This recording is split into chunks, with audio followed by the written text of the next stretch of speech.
Mangwanani akanaka muri yeZimbabwe. Tinokuchingamidzai zvekare kune chimwe chirongwa pano paZim Facebook Secrets and Confessions. Tadzoka zvekare nemamwe mamessages kuri sei kwose kwamungava muri kumativi mana enyika. Regedzei tibva tapinda mumamessages edu atadzoka takakubatirai zvakangoma hazvo veduwe. Hanzi makadi zvenyu mukoma, ndinokumbirawo kuti munge muchindiposterawo nyaya yangu makaviga chitupa changu. Ndakaona video reimwe mbinga iyo yandakazotanga kudanana nayo. Ndakasangana nevidhio rake ainge achiimba achitevedzerawo imwe song kuTikTok, then ndokubva ndachizozama kutaura naye kuTikTok, haana kundipindura. Then ndikabva ndachizoenda kuFacebook ndikabva ndachizosecha ndikamuwana. Mukomana shi ndinoda kureurura kuti ndakabva ndachizogadzira imwe account. Pa-account iyoyo yandakagadzira ndainge ndisitomborina kana mafriends. Apa ndiri mukadzi wemunhu, ndainge ndava kutora mavideos ndichitamba kutotweka chaiko, ndakapfeka tight nekagoof out. Mavideos awa mukoma ndakamaisa ndichitira kuti pandainge ndichazomutumidzira a friend request, obvious I knew kuti he was going to go through my profile. Saka ndainge ndichida kuita zvinoita kuti ndinge ndichikasika ndakwanisa kuzowana response kubva kwaari. Ndakaposta mavideos aidarika 10, then ndokubva ndachizomusendera friend request, akabva achizoaccepta. Mukoma akatanga kukomenta pamavideos angu ose achingoti wow, this is so wonderful. Ndobva tachizotanga kutaura, ndikatoziva kutoti zvangu zvainge zvaita. Saka mbinga iyi yainge iri kuHarare, ini nemurume wangu tiri kuCape Town. Akabva achizoti kwandiri ainge achida kuti ndinge ndichizoenda kuHarare. Ndakabva ndachizotaura nemurume wangu ndikamuudza kuti ndainge ndichida kumbonoona vabereki vangu nekuda kwekuti nguva yainge yakwana. Mukomana shi ndakabva ndachizopiwa mvumiro nemurume yekuti ndinge ndichibva kuCape Town ndikadzokera kuZimbabwe. Ndadzokera kuZimbabwe ndakanogara muhotel nembinga kwe2 weeks. Apa mama vangu handina kana kumbovanyepera because mbinga ndakaiudza kuti if you say you want to be with me, handizivi hangu, but what I want to tell you is that I am someone that is married. Of course, urikuti unondida, but I want you to know kuti I am a married woman. Unofana kuti unge uchindiitirawo something so that ndinopawo mama vangu something so that vakazofonerwa nemukuwasha wavo uyo ari kuSouth Africa vanokwanisa kuzondimiririra. Saka akabva achizondipa $3,000. Andipa mari iyoyo, ndakapa mama 2.5, iniwo ndikazoshandisa $500. Mari iyoyo yandakapiwa 2.5 ndiyo yandakazotanga nayo project. Handichatauri hangu kuti project randakatanga rainge riri project rei, just in case ndinotya kuti murume wangu anokwanisa kuzonzwa confession iyoyi akabatanidza nyaya. But ndakazotanga project namama vangu, and project iri riri kutorana. Takatombori rana project iri in secret, iye murume wangu asingatozvizivi kuti ndo zvatainge tichiita. Kaita gore rose murume wangu asingazvizivi kuti naamai vangu tainge tiine project ratainge tichiita. Then ndo pandakabva ndachizomuudza kuti ndainge ndafunga kuti ndinge ndichitanga kaproject kumusha. Akabva achizondipa mari.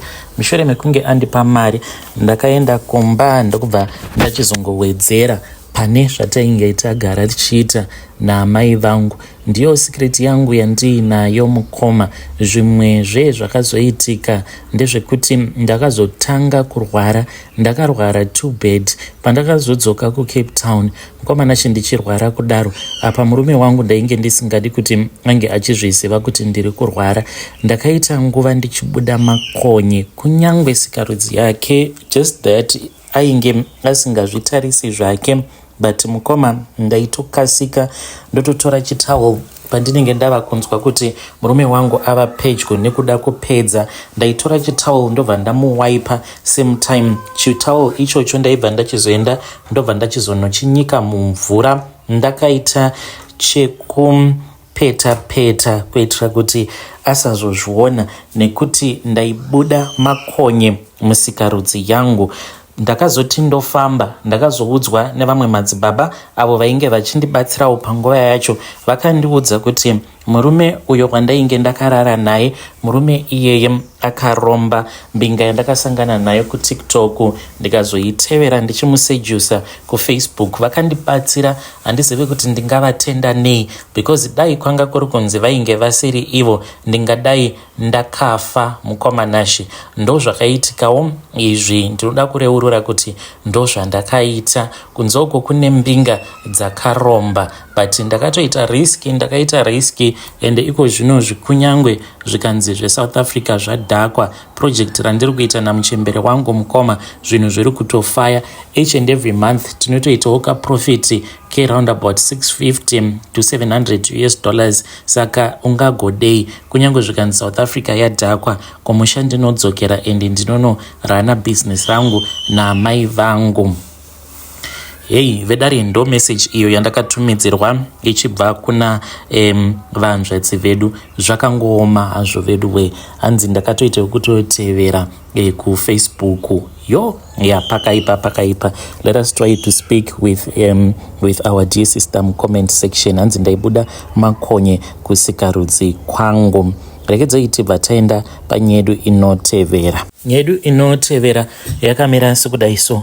Hanzi mangadi zvenyu mukoma, ndinokumbirawo kuti munge muchindiposterawo nyaya yangu makavikawo chitupa changu. I regret, nemurume wangu tose tiri vaviri we regret. Sometimes usiku hatirari because tinenge tabva kunoita bonde kumakuva. Apa hatitomborina kana mari yakawanda yatiinayo.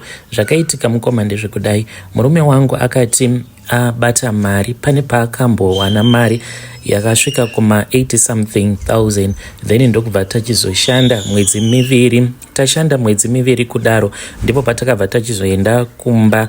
Akabva achizoti ainge achida kuti tinge tichitenga kombi, saka takazotenga kombi.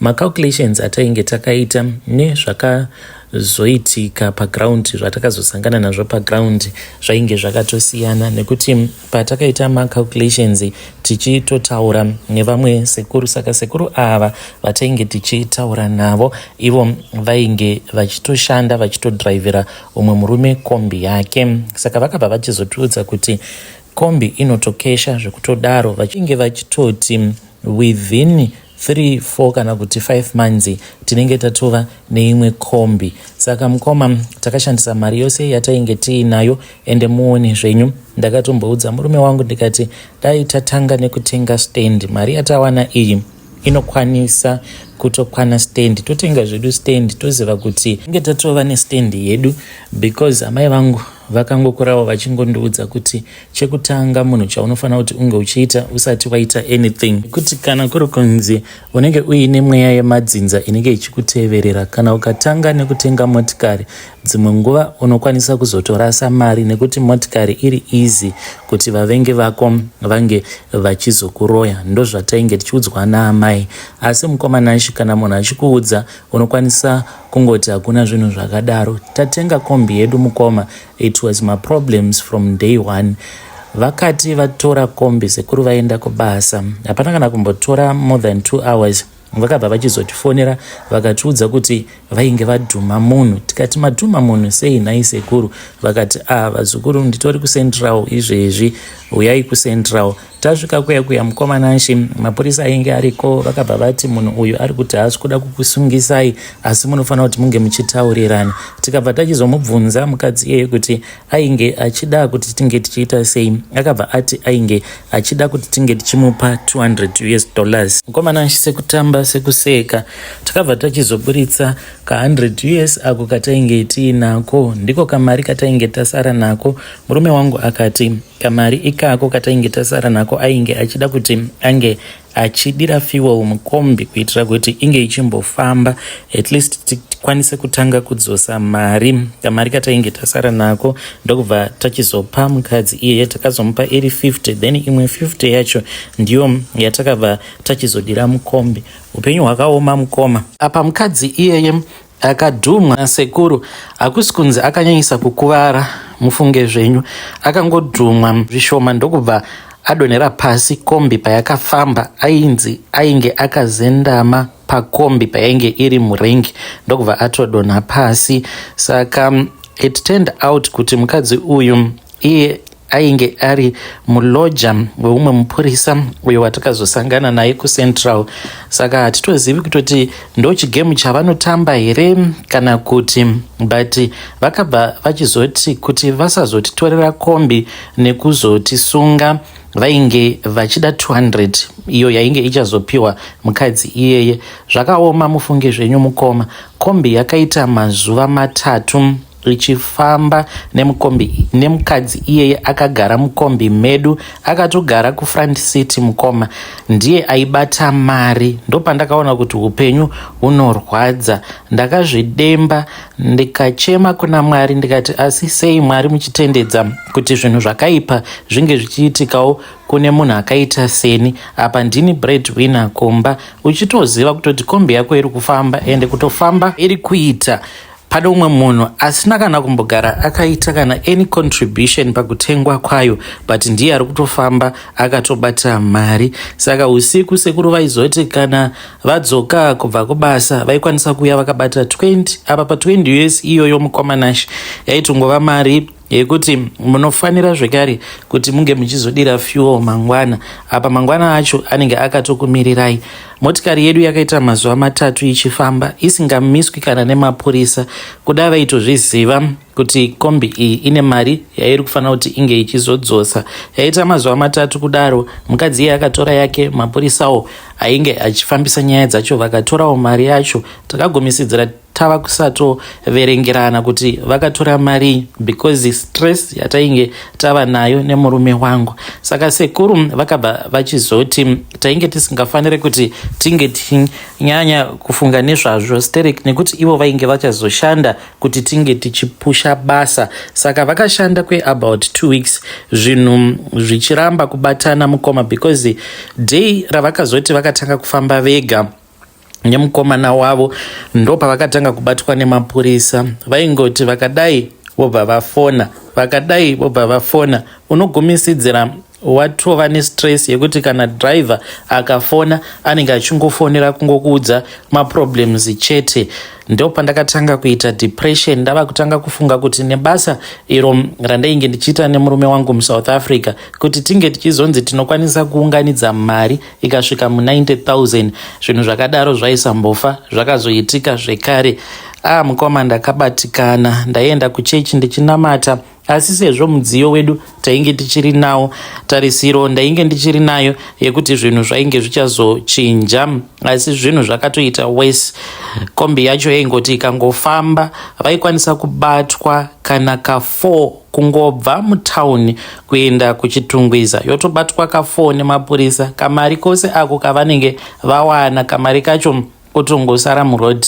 Pakudzokera kanenge kari kamari kekuti vange vachidira fuel. Pedzisira wava kuita sekunge munhu asina kukwana. Kombi yoyo mukoma yakabva yachizobatwa neimwe friend yasekuru, nekuti sekuruwo sezvo vainge vaine mhuri hapana pavaizongoramba vachingoshandira mahara. Saka ivo vainge vakatiudza kuti kombi isazofa ndivo vainge vachazongoramba vakaigarira kombi. Asi mukomanashi vakabva vachizotanga kupa imwe friend yavo uyo ainge aine license zvake, ainge akatomboshanda kumakombi. Saka vaimupa ivo vombofambawo nedzimwe kombi dzemabhururu avo kuitira kuti vange vachiwanawo chouviri. Then one day mukomanashi ndipo apo murume wangu paakangobudawo achienda mutown ndokubva achizoona kuti kombi yainge yakabatwa neumwe munhu ainge asiri sekuru. Akabva amisa kombi ndokubva achizodzoka nekombi kumba. Mangwana acho yakati ichinomutswa kombi yakangoita sound yekuti kuinjini ndokubva yatoti zim. Saka pakazodaidzwa makanika ameno hanzi pane chisimbi ameno zvakaita muinjini kuzonoti chitipa quotation. Mukoma ndakagara pasi same time murume wangu akamhanya achienda kutoilet achinzwa mudumbu uya westress, because takaudzwa mari akawanda. Tikaona kutoti zvainge zvakangofanana nekutongotenga imwe kombi. Takabva taramwa, upenyu hwakaoma. Handifi ndakazvikanganwa. Kombi yatainge tatenga mwedzi iwoyo yofa here mwedzi iwoyo. Kungotora mari, takangotora zvedu mari tikangoenda zvedu takangonokanda mutoilet kombi yatofa, injini yanzi iri kuda kugadziriswa, inofanira kuti inge ichizonotariswa nemainjiniya, ndivo vanozviziva.